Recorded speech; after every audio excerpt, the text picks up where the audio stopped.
अस्सलाम वालेकुम। एक नए वीलॉग में खुश आमदेद। मेरा नाम कामरान यूसुफ है। उम्मीद है आप जहां भी होंगे खैरियत से होंगे। एक हफ्ता हो चुका है जब विफाकी काबीना ने हल्फ उठाया और उसमें जो सबसे बड़ी हाईलाइट तो यही थी कि पहली मरतबा हमने देखा कि PMLN की हुकूमत है और इसहाक डार वज़ीर ख़जाना नहीं बने। और वज़ीर ख़जाना वो बनना चाहते थे, लेकिन ख़ुद जो प्राइम मिनिस्टर शहबाज शरीफ हैं वो इसके हक़ में नहीं थे कि इसहाक डार को वज़ीर ख़जाना बनाया जाए और उसकी जगह पर मोहम्मद औरंगज़ेब जो कि एक बैंकर हैं और इससे पहले जब उनको वज़ीर ख़जाना बनाया गया तो 5 साल के लिए या 5 साल से ज़ायद वो HBL के प्रेसिडेंट या CEO के तौर पर काम कर रहे थे। तो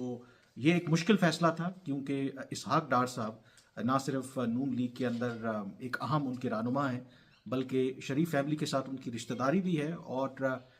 जो नवाज शरीफ के बहुत क्लोज समझे जाने वाले आप कह सकते हैं कि उनके साथी हैं। और इसी वजह से उन पर उनको इतना अंधा एतमाद है कि जब भी नून लीग की गवर्नमेंट आई तो हमेशा इसहाक डार बगैर किसी हिचकिचाहट के उनको वजारत ख़जाना का कलमदान सौंप दिया गया। लेकिन इस दफ़ा ऐसा नहीं हुआ और फिर क्योंकि उनको वज़ीर ख़जाना नहीं बनाया गया तो उनको कॉम्पनसेट करने के लिए उनको वज़ीर ख़ारजा बना दिया गया। अब वज़ीर ख़ारजा जो है वो भी एक छोटी पोजीशन नहीं है अगर आप ओवरऑल देखा जाए, क्योंकि एक इम्पॉर्टेंट पोजीशन है। लेकिन अगर आप इसहाक डार के पर्सपेक्टिव से देखें तो उनको यही लगता है कि उनकी ये डिमोशन हुई है।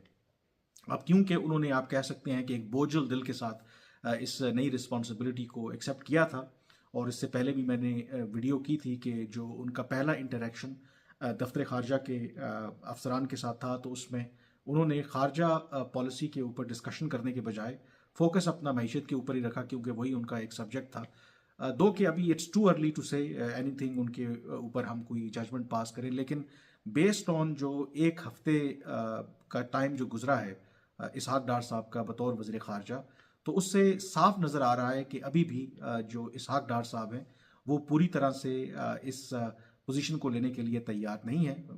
मैं हो सकता है कि गलत हूँ या जल्दी मैं एक जजमेंट पास कर रहा हूँ, बट मैं बेस्ड ऑन जो एक हफ्ते की मैंने उनकी अभी तक जो कंडक्ट रहा है या जो भी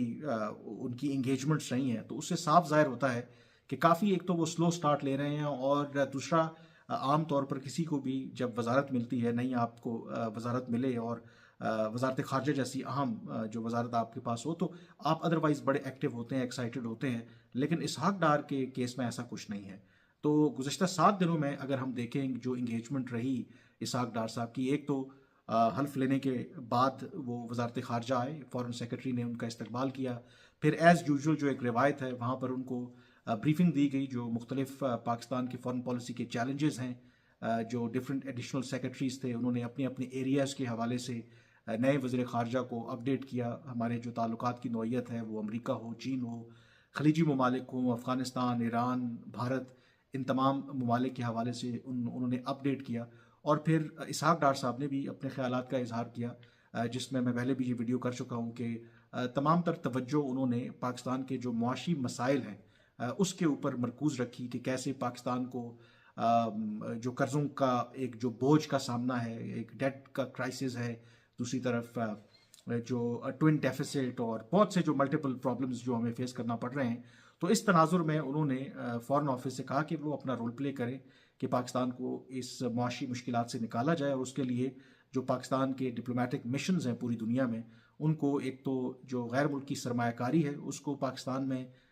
इनकरेज करना चाहिए और दूसरा जो हमारे डिप्लोमेटिक मिशंस हैं उनका फोकस इकोनॉमिक डिप्लोमेसी की तरफ होना चाहिए, जो फेयर एनफ कॉल। लेकिन ओवरऑल उन्होंने जो पाकिस्तान की जो डिप्लोमेसी है या फॉरेन पॉलिसी है, वो आपके ताल्लुकात हो अमरीका के साथ, चीन के साथ या अपने पड़ोसी ममालिक के साथ, उसके हवाले से उन्होंने कोई ब्रॉडर ना तो गाइडलाइन दी और ना ही उसके हवाले से कोई उन्होंने तस्करा किया।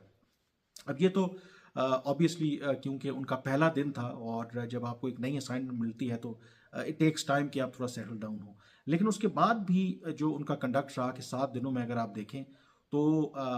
वो सिर्फ 3 मरतबा दफ्तर खारजा आए। एक तो फर्स्ट टाइम जब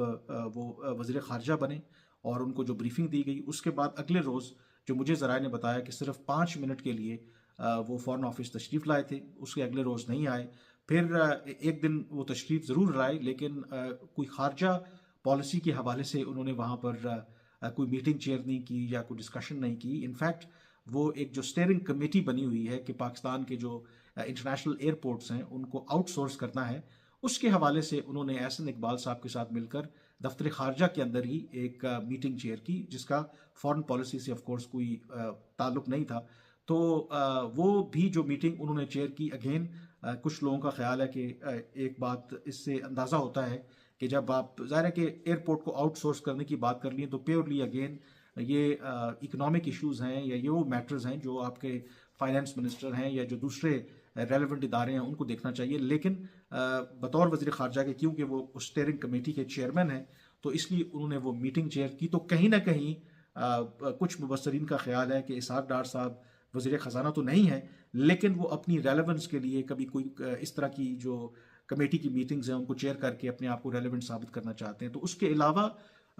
जब से वो वज़ीर ख़ारजा बने हैं इन 7 दिनों में अदरवाइज़ उनकी कोई बहुत बड़ी इंगेजमेंट नहीं है। हाँ, जो उनको मुबारकबाद के पैगामात मौसूल हो रहे हैं ट्विटर के ऊपर, उन्होंने उसका जवाब ज़रूर दिया। कल जैसे मैंने जिक्र किया कि अफ़गान जो वज़ीर ख़ारजा हैं अमीर खान मुत्तकी, उनकी टेलीफोन कॉल आई थी, उस पर वो जो बातचीत है उनके साथ उन्होंने की। लेकिन अदर देन दैट एक्टिवली अभी भी वो फॉरेन ऑफिस के जो जिम्मेदारियां हैं उनको उन्होंने संभाला नहीं है। और अगर आप देखें तो अभी भी उनकी जो इंगेजमेंट है आमतौर पर ज़्यादातर वो प्राइम मिनिस्टर के साथ होते हैं। अगर जो केपी के जो वज़ीर आला हैं अली अमीन गंडापुर, उनके साथ जो मुलाकात हुई शहबाज शरीफ की, उस मुलाकात में आपको इसहाक डार साहब नज़र आएंगे, या फिर और इस तरह की दूसरी मीटिंग्स हों तो इसहाक डार साहब आपको शहबाज शरीफ के बिल्कुल हर मीटिंग में करीब नज़र आते हैं। तो अगर उनका अभी तक फोकस नहीं है तो वो जो आपके जो खारजा पॉलिसी के मामलात हैं उनके हवाले से, और इस सिलसिले में जो दफ्तर खारजा है उनके भी जो अफसरान हैं और जो बिग विग्स हैं वो ऑब्वियसली बड़ा एक कॉशियसली अभी मूव कर रहे हैं। क्योंकि जो मुझे कुछ ज़राए ने बताया कि थोड़ा सा जो दफ्तर खारजा के एहलकार हैं वो थोड़ा सा एक कॉशियस भी हैं। कॉशियस इसलिए भी हैं क्योंकि इसहाक डार साहब का अदरवाइज तो profile with in the Noon league बड़ा हाई है, और उनको पता है कि इस तरह का बंदा अगर वज़ीर खारजा है तो यकीनी तौर पर बहुत सी चीज़ें आपको फिर एक देखना पड़ती हैं। तो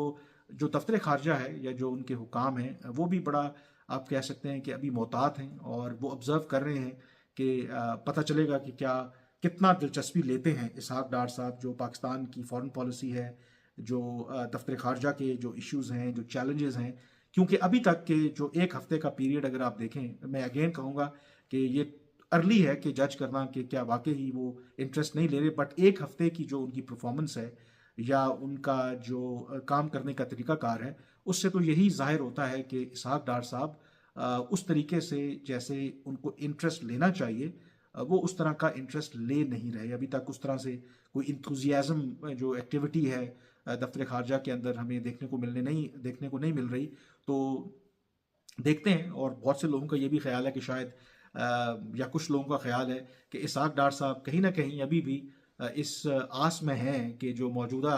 बने हैं वज़ीर ख़जाना मोहम्मद औरंगज़ेब कि अगर वो नाकाम होते हैं तो फिर वो एक दफ़ा पाकिस्तान के वज़ीर ख़जाना जो हैं वो बन जाएं, जैसे हमने मिफ्ता इस्माइल के केस में देखा था। दो कि उस वक्त वो उन पर केसेस भी थे, इसहाक डार साहब पाकिस्तान से बाहर थे, लेकिन जैसे ही वो पाकिस्तान से बाहर आए तो मतलब उनकी इतनी इंपॉर्टेंस थी कि स्ट्रेट अवे उन्होंने जो वजारत ख़जाना का कलमदान है वो संभाला था। तो इसलिए जो इसहाक डार साहब के करीबी ज़राए भी हैं वो ये बात इसकी तस्दीक करते हैं कि इसहाक डार साहब जो नून लीग या शहबाज शरीफ के इस फैसले से खुश नहीं थे कि उनको वज़ीर ख़जाना नहीं लगाया गया, क्योंकि उनके बकौल उनकी जो कारकर्दगी है वो बड़ी बेहतरीन थी, और वो जानते भी हैं पाकिस्तान की मईशत को। वो IMF के साथ और जो इंटरनेशनल इंस्टीट्यूशंस हैं उनके साथ भी डील करना अच्छी तरह से जानते हैं। तो उनके ख्याल में उनके साथ ज़्यादती हुई थी। तो एक आप कह सकते हैं कि एक बोझल दिल के साथ उन्होंने जो ये वज़ीर ख़ारजा की पोजीशन है उसको एक्सेप्ट किया था, और लगता ये है कि वो अभी तक की जो उनकी जो तरीका रहा है वो उससे ज़ाहिर भी हो रहा है कि वो जितना टाइम दे रहे हैं या जितना टाइम नहीं दे रहे दफ्तर खारजा को, उससे अंदाज़ा होता है कि वो कितनी दिलचस्पी ले रहे हैं जो फॉरेन पॉलिसी के जो इश्यूज़ हैं। तो आइंदा आने वाले दिनों में ऑफ कोर्स मज़ीद क्लैरिटी होगी। यकीनी तौर पर पाकिस्तान के जो फॉरेन पॉलिसी के जो इकनॉमिक चैलेंजेस हैं वो बिल्कुल बहुत संगीन हैं, but at the same time Pakistan को जो फॉरेन पॉलिसी के महाज पर भी बहुत से चैलेंजेस दरपेश हैं। तो उसके लिए आपको एक एक्टिव, एक स्ट्रॉन्ग, एक फोर्सफुल फॉरेन मिनिस्टर चाहिए। और अगर इसहाक डार साहब इसी तरह से एक लैक लस्टर और बहुत आप कह सकते हैं कि बोझल दिल के साथ ऑपरेट करेंगे, तो उससे भी जो फॉरेन पॉलिसी या दफ्तर खारजा के जो अमूर हैं उनको चलाने में एक दुश्वारी पेश आ सकती है। तो यू नेवर नो आगे चल के क्या हो, बट बज़ाहिर ये लग रहा है कि इसहाक डार साहब अभी भी शायद टाइम ले रहे हैं इस बात को एक्सेप्ट करने के लिए कि नून लीग की हुकूमत है और उन्हें वज़ीर ख़जाना नहीं बनाया गया। तो लेट्स सी आगे क्या होता है। ऑब्वियसली हम इसके ऊपर बड़ा क्लोजली नज़र रखेंगे कि इसहाक डार साहब का क्या कंडक्ट रहता है बतौर वज़ीर ख़ारजा। लेकिन अभी तक के जो इशारे या सिग्नल्स मिल रहे हैं वो यही है कि शायद बहुत ज़्यादा वो दिलचस्पी नहीं ले रहे पाकिस्तान के जो ख़ारजा पॉलिसी के अमूर हैं। आपसे इजाज़त लेने से पहले मैं आपसे रिक्वेस्ट करूंगा, अगर अभी तक आपने मेरा चैनल सब्सक्राइब नहीं किया तो उसे ज़रूर सब्सक्राइब करें, ताकि आपको इन तमाम मौज़ूआत के हवाले से लेटेस्ट अपडेट्स मिलती रहें। मुझे अब इजाज़त दीजिए। अल्लाह हाफ़िज़।